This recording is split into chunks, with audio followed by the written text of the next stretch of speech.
প্রিয় দশম শ্রেণীর ছাত্রছাত্রীরা, আজকে আমি তোমাদের এবিটিএ মাধ্যমিক টেস্ট পেপার 2024-25 থেকে 273 নম্বর পেজে জীবনবিজ্ঞানের যে বিভাগ গ এর কোশ্চেন আছে 2 নাম্বারের এবং বিভাগ ঘ এর 5 নাম্বারের কোশ্চেন আছে তার আনসারগুলি আলোচনা করব।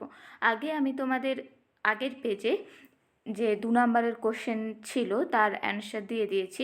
তোমরা অনেকেই 5 নাম্বারের কোশ্চেন চাইছিলে, তাই আমি আজ থেকে 5 নম্বরের কোশ্চেনের অ্যান্সারও দিচ্ছি। চলো তাহলে শুরু করা যাক। প্রথম কোশ্চেন আছে, প্রতিবর্ত পথের উপাদানগুলি কি কি? প্রতিবর্ত পথের উপাদানগুলি হলো গ্রাহক, অন্তর্বাহী বা সংজ্ঞাবহ নিউরন, স্নায়ুকেন্দ্র অর্থাৎ সুষুম্নাকাণ্ড, বহির্বাহী বা চেষ্টীয় নিউরন আর কারক। 2 নম্বর কোশ্চেন আছে, প্রাত্যহিক জীবনে উপযোজনের দুটি গুরুত্ব লেখো। প্রাত্যহিক জীবনে কাছের ও দূরের বস্তুর সঠিক অবস্থা নির্ণয় করার জন্যই উপযোজন আমাদের গুরুত্বপূর্ণ। যেমন রাস্তায় চলার সময় ট্রাফিক সিগন্যাল বুঝতে আর গাড়ি চালানোর সময় পথচারী ও অন্যান্য গাড়ির অবস্থান নির্ণয় দ্বারা দুর্ঘটনা এড়ানো সম্ভব হয় এই উপযোজনের মাধ্যমে। এছাড়া বিভিন্ন খেলার সঙ্গে যুক্ত ব্যক্তি, তারা যেমন তীর ছোঁড়া, ক্রিকেট খেলা, এই সব খেলায় দক্ষতা অর্জনেও উপযোজন সাহায্য করে। এরপর কোশ্চেন আছে, বয়ঃসন্ধি দশায় শুক্রাশয় ও ডিম্বাশয়ের ওপর জিটিএইচ এর প্রভাব। বয়ঃসন্ধি দশায় শুক্রাশয়ের ওপর জিটিএইচ এর প্রভাব। জিটিএইচ যেমন ICSH, interstitial sell stimulating hormone, শুক্রাশয়ের লেডিগের আন্তঃকোষের বৃদ্ধি ও টেস্টোস্টেরন হরমোন ক্ষরণ নিয়ন্ত্রণ করে। আর ডিম্বাশয়ের ওপর ক্রিয়া বলতে এফএসএইচ অর্থাৎ ফলিকল স্টিমুলেটিং হরমোন ডিম্বাশয়ের গ্রাফিয়ান ফলিকল থেকে ইস্ট্রোজেন হরমোন ক্ষরণে সাহায্য করে। আর এলএইচ অর্থাৎ লেউটিনাইজিং হরমোন গ্রাফিয়ান ফলিকলকে বিদীর্ণ করে ডিম্বাণু নিঃসরণে সাহায্য করে। এরপর কোশ্চেন আছে 4টা, কোষচক্রের দশাগুলির একটি পর্যায়চিত্রের সাহায্যে দেখাও। কোষচক্র আমরা জানি প্রথমে ইন্টারফেজ দশা, মানে ইন্টারফেজ এবং মাইটোটিক ফেজ, এই দুটি দশায় হয়। ফেজের পরপর চলতে থাকে, প্রথমে ইন্টারফেজ, তারপর মাইটোটিক ফেজ, আবার ইন্টারফেজ, এইভাবে। ইন্টারফেজে যেই দশাগুলি আছে তা হচ্ছে G1, S এবং G2 দশা। এরপর মাইটোটিক ফেজে ক্যারিওকাইনেসিস আর সাইটোকাইনেসিস। ক্যারিওকাইনেসিস মানে নিউক্লিয়াসের বিভাজন হয়, আর সাইটোকাইনেসিস মানে সাইটোপ্লাজমের বিভাজন হয়। ক্যারিওকাইনেসিসের 4টে দশা আছে, প্রোফেজ, মেটাফেজ, অ্যানাফেজ, টেলোফেজ। দেখো আমি পরপরই লিখে রেখেছি, G1, তারপরে S, তারপরে G2, তারপর প্রোফেজ, মেটাফেজ, অ্যানাফেজ, টেলোফেজ এবং শেষে সাইটোকাইনেসিস। এর পরের কোশ্চেন আছে, নিউরোগ্লিয়া স্নায়বিক উদ্দীপনা পরিবহন না করলেও স্নায়ুতন্ত্রের গঠনে অপরিহার্য। এই বক্তব্যের যথার্থতা বিচার করো।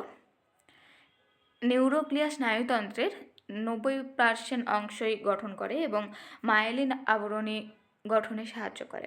স্নায়ুকোষের মৃত্যু ঘটলে নিউরোগ্লিয়া সেই স্থান দখল করে নেয়, এই জন্য একে স্নায়ুতন্ত্রের ধারক কোষ বলে। নিউরনকে পুষ্টি প্রদানও এবং যান্ত্রিক দৃঢ়তা প্রদান করে নিউরোগ্লিয়া। তাই নিউরোগ্লিয়া স্নায়বিক উদ্দীপনা পরিবহন না করলেও স্নায়ুতন্ত্রের গঠনে অপরিহার্য, বক্তব্যটি যথার্থ। এরপর ইউক্রোমাটিন এবং হেটেরোক্রোমাটিনের পার্থক্য চেয়েছে। কী কী বিষয় দেওয়া আছে? কুণ্ডলী এবং সক্রিয়তা। ইন্টারফেজ দশায় ইউক্রোমাটিন অকুণ্ডলীকৃত অবস্থায় থাকে আর বিভাজনের সময় কুণ্ডলীকৃত অবস্থায় থাকে। আর হেটারোক্রোমাটিন এই ইউক্রোমাটিনের উল্টোটা হয়, অর্থাৎ কোষ বিভাজনের ইন্টারফেজ দশায় অধিক কুণ্ডলীকৃত এবং বিভাজনের সময় কম কুণ্ডলীকৃত অবস্থায় থাকে। আর ইউক্রোমাটিনের সক্রিয়তা জিনগতভাবে সক্রিয় আর হেটেরোক্রোমাটিন জিনগতভাবে নিষ্ক্রিয়। এরপর কোশ্চেন আছে, সাতেরটা, উদ্ভিদ ও প্রাণী কোষ বিভাজনে মাইক্রোটিউবিউল ও সেন্ট্রোজোমের ভূমিকা। উদ্ভিদ কোষ বিভাজনে মাইক্রোটিউবিউলের ভূমিকা। আমরা জানি উদ্ভিদ কোষে সেন্ট্রোজোম থাকে না, তাই বেমতন্তু গঠন করে এই মাইক্রোটিউবিউল এবং ক্রোমোজোমের অ্যানাফেজীয় চলন ঘটায় বেমতন্তুর গঠনের মাধ্যমে। ফলে দুটি সমসংখ্যক ক্রোমোজোম বিশিষ্ট অপত্য উৎপন্ন হয়। অপত্য বানানটা গণ্ডগোল হয়ে গেছে, একটু দেখে নিও। এটা পয় রফলা হবে না, অ প তয় জফলাই হবে। এরপর প্রাণীকোষ বিভাজনে সেন্ট্রোজোমের ভূমিকা।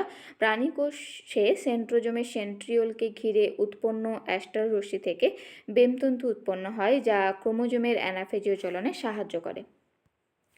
এর পরের কোশ্চেন আছে, 8টা জিন ও অ্যালিলের মধ্যে সম্পর্ক নিরূপণ করো। জীবের চারিত্রিক বৈশিষ্ট্য নির্ধারণকারী বংশগতির একককে জিন বলে। সমস্ত ক্রোমোজোমের একই লোকাসে অবস্থিত দুটি সমধর্মী বা বিপরীতধর্মী জিনের রূপভেদকে অ্যালিল বলে।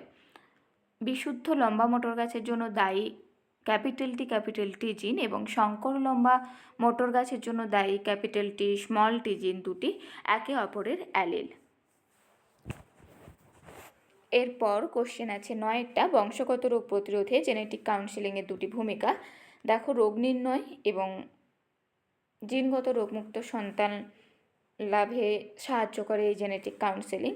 রোগ নির্ণয় অর্থাৎ আক্রান্ত ব্যক্তির রক্ত ও তার ডিএনএ পরীক্ষার মাধ্যমে এবং অতীত বংশ বিবরণী শুনে পেডিগ্রি বিশ্লেষণের মাধ্যমে রোগ সৃষ্টিকারী জিনের প্রকৃতি, অবস্থান প্রভৃতি নির্ণয় করা যায়। আর জিনগত রোগমুক্ত সন্তান লাভে সাহায্য করে, যেমন থ্যালাসেমিয়া, হিমোফিলিয়া প্রভৃতি রোগগ্রস্ত সন্তান যাতে না জন্মায় তার জন্য জেনেটিক কাউন্সিলর দম্পতিকে পরামর্শ দেন এবং প্রয়োজনে কৃত্রিম উপায়ে গর্ভধারণ ও দত্তক নেওয়ার পরামর্শ দিয়ে থাকেন। এর পরের কোশ্চেন আছে, একটি ক্রসের সাহায্যে দেখাও যে এক্স ক্রোমোজোমবাহিত রোগগুলির দ্বারা পুরুষদের অধিক আক্রান্ত হওয়ার সম্ভাবনা থাকে। দেখো, এখানে হিমোফিলিয়া আমরা জানি একটি এক্স ক্রোমোজোমবাহিত প্রচ্ছন্ন রোগ।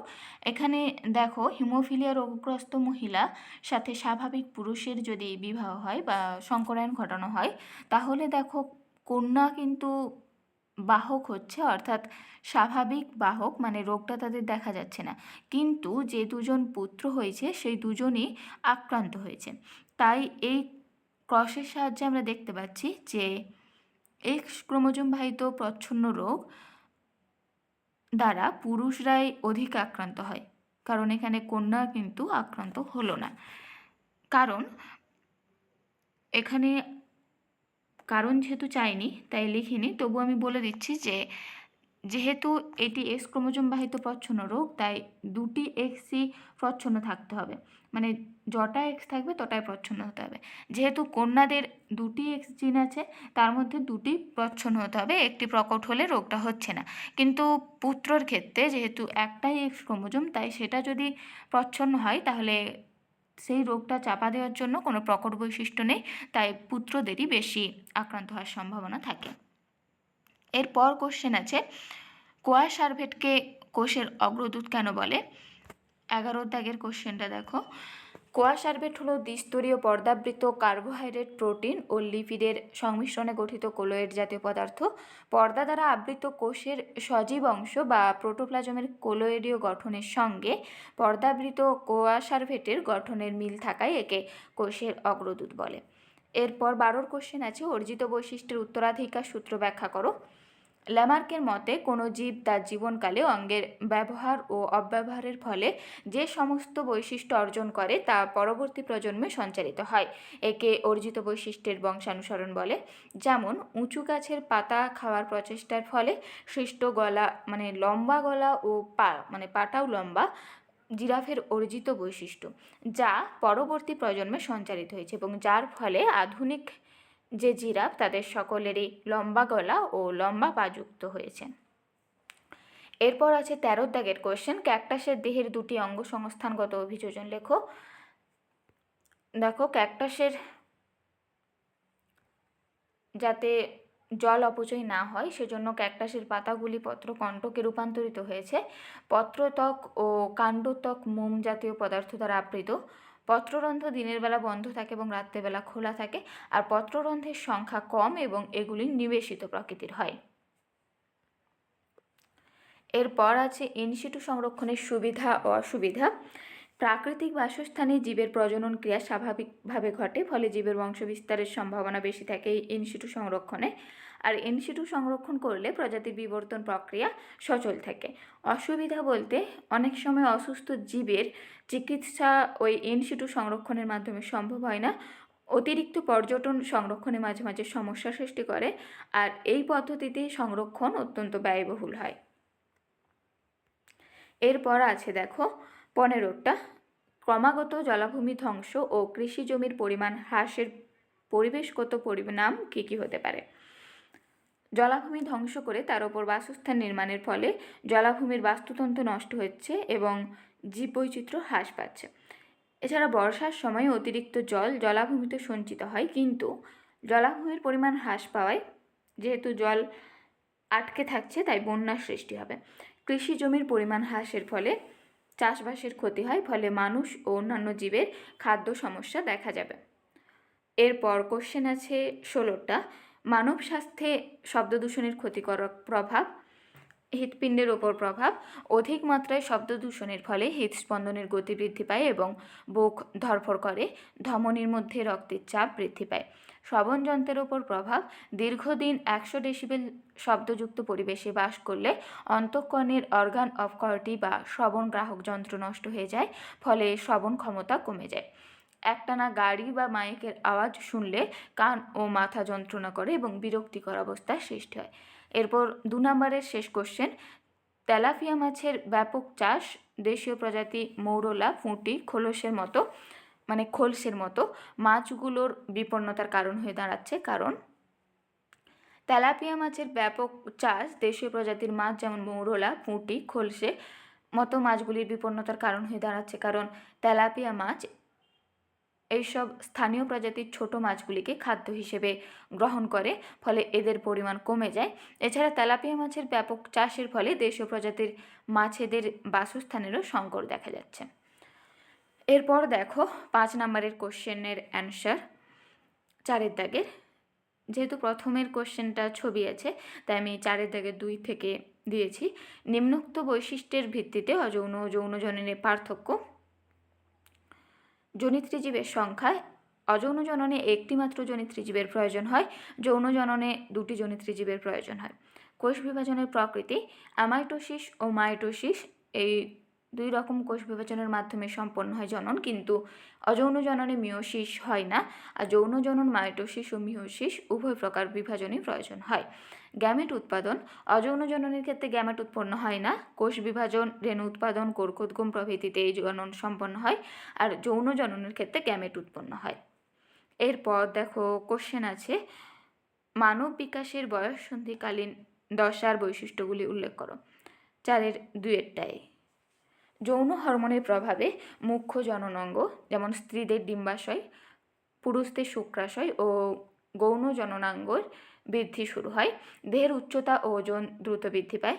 স্ত্রীদের ক্ষেত্রে গলার স্বর সুরেলা ও তীক্ষ্ণ হয় এবং স্বভাব কোমল ও নারী সুলভ হয়। পুরুষদের ক্ষেত্রে পুরুষোচিত স্বভাব প্রকাশ পায় এবং কণ্ঠস্বর ভারী হয়। চিন্তা শক্তি, মনোযোগ ও বুদ্ধির দ্রুত বিকাশ ঘটে। ঝুঁকি নেওয়ার প্রবণতা যথেষ্ট বৃদ্ধি পায়, তাই এই কালকে ঝঞ্ঝা বিক্ষুব্ধ কাল বলে। এরপর দেখো 4 দাগের 1-এরই অথবার কোশ্চেন আছে, প্রজাতির ক্রোমোজোম সংখ্যা ধ্রুবক রাখতে ও প্রকরণে মিওসিসের ভূমিকা ব্যাখ্যা করো। রেণু মাতৃকোষ বা জনন মাতৃকোষ মিওসিস পদ্ধতিতে বিভাজনের ফলে 4টি হ্যাপ্লয়েড রেণু বা জননকোষ উৎপন্ন করে। যৌন জননের সময় 2টি হ্যাপ্লয়েড জননকোষের মিলনের ফলে পুনরায় ডিপ্লয়েড জাইগোট গঠিত হয়, যা পরে বৃদ্ধি ও পরিস্ফুরণের মাধ্যমে পূর্ণাঙ্গ ডিপ্লয়েড জীব সৃষ্টি করে। এইভাবে বংশ পরম্পরায় প্রজাতির ক্রোমোজোম সংখ্যা ধ্রুবক থাকে। আর প্রকরণ সৃষ্টি, মিওসিস বিভাজনের সময় সমসমস্ত ক্রোমোজোমের মধ্যে ক্রসিং ওভারের ফলে জিনের আদান প্রদান ঘটে। এর ফলে উৎপন্ন গ্যামেটে পিতামাতার বৈশিষ্ট্যের সংমিশ্রণ ঘটে এবং এই গ্যামেটের মিলনে যে জীব সৃষ্টি হয় তার মধ্যে নতুন বৈশিষ্ট্য দেখা যায়, একে প্রকরণ বলে। এরপর দেখো এই অথবার কোশ্চেনের সাথে আছে মাইক্রোপ্রোপাগেশন পদ্ধতিতে চারা তৈরির বিভিন্ন ধাপগুলি পরপর তীর চিহ্নের সহযোগে উপস্থাপন করো। প্রথমে দেখো মাইক্রোপ্রোপাগেশন পদ্ধতির জন্য আমাদেরকে এক্সপ্ল্যান্ট নির্বাচন করতে হবে, তারপর এক্সপ্ল্যান্টকে কৃত্রিম পুষ্টি মাধ্যমে স্থাপন করতে হবে, এরপর কেলাস গঠন হয়, এরপর এমব্রয়েড সৃষ্টি, তারপর প্ল্যান্টলেট গঠন, তারপর চারাগাছ সৃষ্টি। এইটা কিন্তু তোমরা খুব ভালো করে দেখে রাখবে, কারণ এমসিকিউ হিসেবেও দেয়, 2 নম্বরের কোশ্চেনেও দিতে পারে। এরপর আছে দেখো 3-এর কোশ্চেন, একটি বিশুদ্ধ কালো লম্বাযুক্ত কালো লোমযুক্ত গিনিপিগের সঙ্গে একটি বিশুদ্ধ সাদা লোমযুক্ত গিনিপিগের সংকরায়নের ফলাফল F2 জনু অবধি চেকারবোর্ডের মাধ্যমে দেখাও।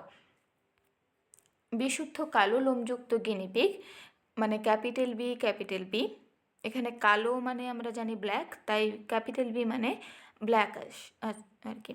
বিশুদ্ধ সাদা লোমযুক্ত গিনিপিগকে স্মল বি দিয়ে ডিনোট করা হচ্ছে। এরপর দেখো গ্যামেট তৈরি হচ্ছে ক্যাপিটাল বি বিশুদ্ধ কালো লোমযুক্ত গিনিপিগ থেকে আর সাদা থেকে স্মল বি।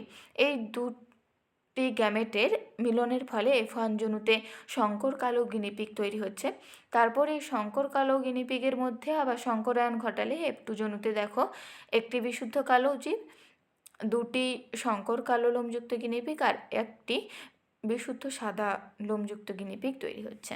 অর্থাৎ এদের ফিনোটাইপ অনুপাত হচ্ছে কত হচ্ছে তোমরা কিন্তু জানাবে, ফিনোটাইপ অনুপাত আর জিনোটাইপ অনুপাত। চলো তারপর কোশ্চেন আছে, এক সংখ্যক জননের পরীক্ষা বিশ্লেষণ করে মেন্ডেল তার যে সূত্রটি উপস্থাপন করেছেন সেটি উল্লেখ করো। এক সংখ্যক জনন পরীক্ষা বিশ্লেষণ করে মেন্ডেল যে সূত্রটি উপস্থাপন করেছেন তা হলো পৃথকীভবন সূত্র। জনিত্রী জনন মাতৃকোষে,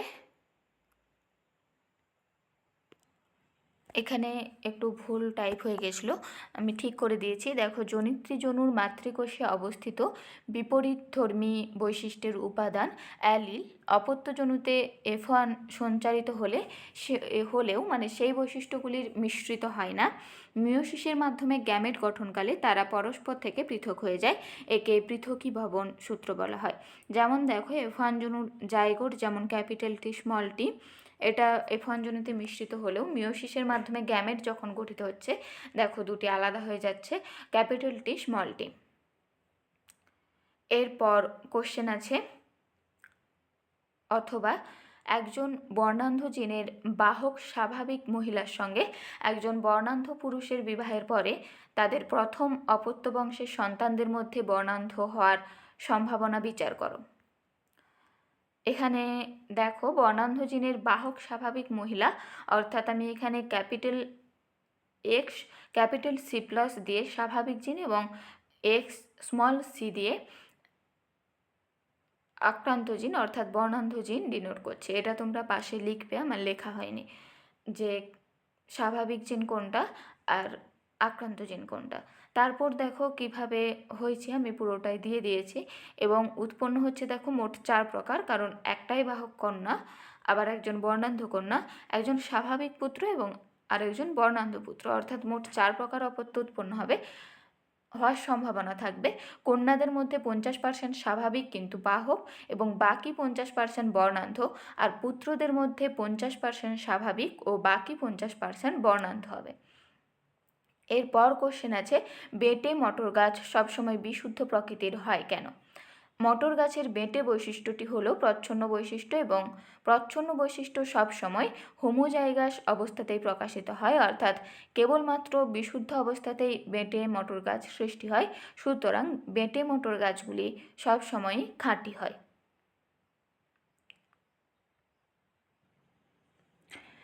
এরপর কোশ্চেন আছে 4.4 রেখাচিত্রের সাহায্যে বিবর্তনের মুখ্য ঘটনাগুলো উল্লেখ করো।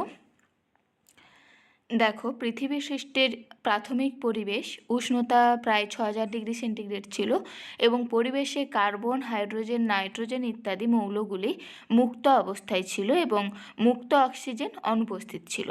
এর পরের ধাপে জীবনের উৎপত্তি হয়েছে কোয়াসার্ভেট মাইক্রোস্ফিয়ার যৌগ গঠন, এরপর এককোষী জীবের উৎপত্তি, এরপর সালেক সংশ্লেষকারী ব্যাকটেরিয়ার পরিবেশে অক্সিজেন ত্যাগের সূচনা, এরপর বহুকোষী জীবের উৎপত্তি, সেখানে তারপর হয়েছে জলজ মেরুদণ্ডী প্রাণীর উৎপত্তি ও বিবর্তন, এরপর স্থলভাগে উদ্ভিদের বিবর্তন, এরপর স্থলভাগে মেরুদণ্ডী প্রাণীর উদ্ভব এবং সবশেষে হয়েছে পাখি ও স্তন্যপায়ীদের উৎপত্তি।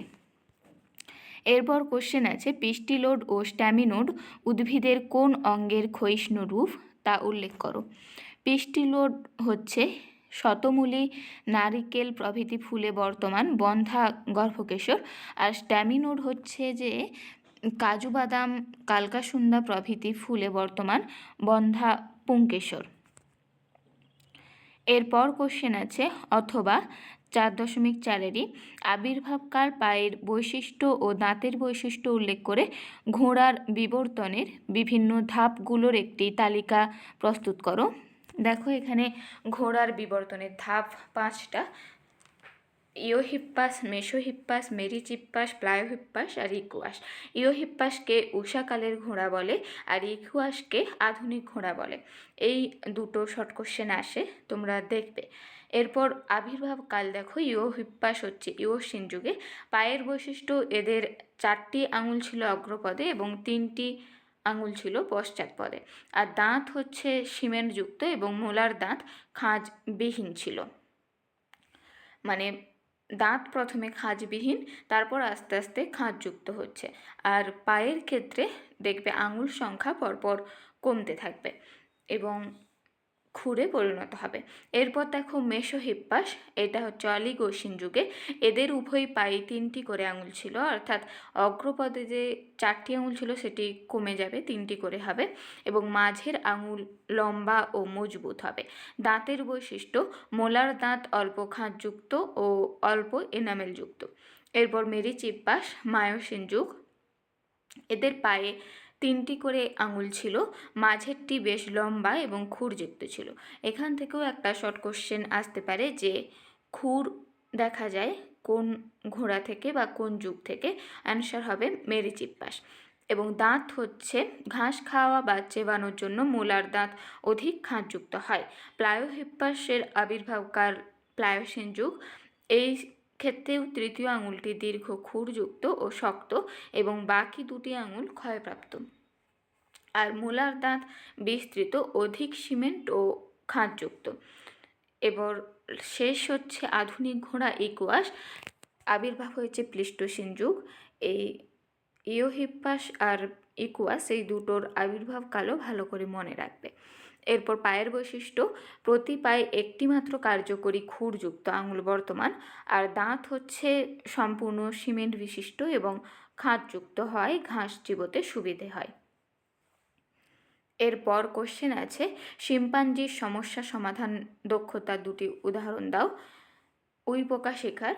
শিম্পাঞ্জিরা গাছের ডাল ভেঙে তার পাতাগুলো ছিঁড়ে দেয়, একে ফিশিং টুল বলে, এবং সেই ডালটাকে উইয়ের ঢিপির মধ্যে ঢুকিয়ে দেয়।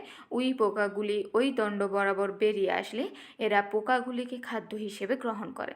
আর ওষুধের ব্যবহার, শিম্পাঞ্জিরা রোগাক্রান্ত হলে নিজেরাই সঠিক ভেষজ গাছের যেমন অ্যাসপিলিয়া রুডিস পাতা, ফল, মূল ইত্যাদি বেছে বেছে খায় ও সুস্থ হয়, ঠিক যেমন মানুষেরা কোনো রোগ হলে ওষুধ খায়।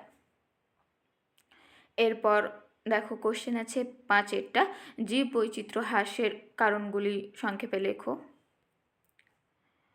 দেখো জীব বৈচিত্র্য হ্রাস পাচ্ছে কারণ অরণ্য ধ্বংস হয়ে যাচ্ছে, কারণ গৃহ নির্মাণ, কলকারখানা নির্মাণ, চাষবাস ইত্যাদির জন্য অরণ্য ধ্বংস করছে মানুষ, ফলে জীব বৈচিত্র্য হ্রাস পাচ্ছে।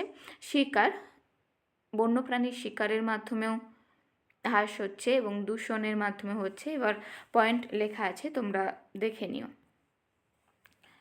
এখানে আমি বেশি করেই পয়েন্ট দিয়ে রেখেছি, তোমরা সবগুলোই পড়ে রাখবে।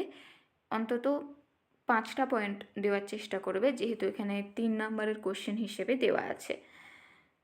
দেখো বিদেশি প্রজাতির অনুপ্রবেশ, আবার অনেক উদ্ভিদ প্রাণী অত্যধিক ব্যবহারের ফলে, ভূমণ্ডলের আবহাওয়ার পরিবর্তনের ফলে আর অপরিকল্পিত উন্নয়নের ফলেও জীববৈচিত্র্য হ্রাস ঘটছে। এরপর আছে ইনসিটু সংরক্ষণ পদ্ধতি ও এক্সিটু সংরক্ষণ পদ্ধতির পার্থক্য। পদ্ধতি, ইনসিটু সংরক্ষণে বিপন্ন জীব প্রজাতির মূল প্রাকৃতিক বাসস্থানে সংরক্ষণ করা হয়। ইনসিটু অর্থাৎ মধ্যে, মানে জীবেদেরকে তাদের যেখানে বাস করে তার মধ্যেই সংরক্ষণ করা হয়। আর এক্সিটু মানে বাইরে, অর্থাৎ যেখানে তারা বাস করে তার বাইরে নিয়ে গিয়ে কৃত্রিমভাবে সংরক্ষণ করা হয়। অবস্থান, ইনসিটু সংরক্ষণ হচ্ছে জাতীয় উদ্যান, অভয়ারণ্য, বায়োস্ফিয়ার রিজার্ভ প্রভৃতি। আর বিভিন্ন এক্সিটু সংরক্ষণ কৃত্রিমভাবে হয়, যেমন চিড়িয়াখানা, বোটানিক্যাল গার্ডেন, জিন ব্যাংক ইত্যাদি। প্রজাতি সংরক্ষণের ভূমিকা, এখানে একটি নির্দিষ্ট প্রজাতির সংরক্ষণ প্রত্যক্ষ বা পরোক্ষভাবে অন্যান্য জীব প্রজাতির সংরক্ষণে সাহায্য করে। যেমন সুন্দরবনে যদি দেখি রয়্যাল বেঙ্গল টাইগারকে সংরক্ষণ করা হয়, তার সাথে সাথে সেটাই কিস্টোন প্রজাতি, বাকি প্রজাতিও সংরক্ষণ হয়ে যায়।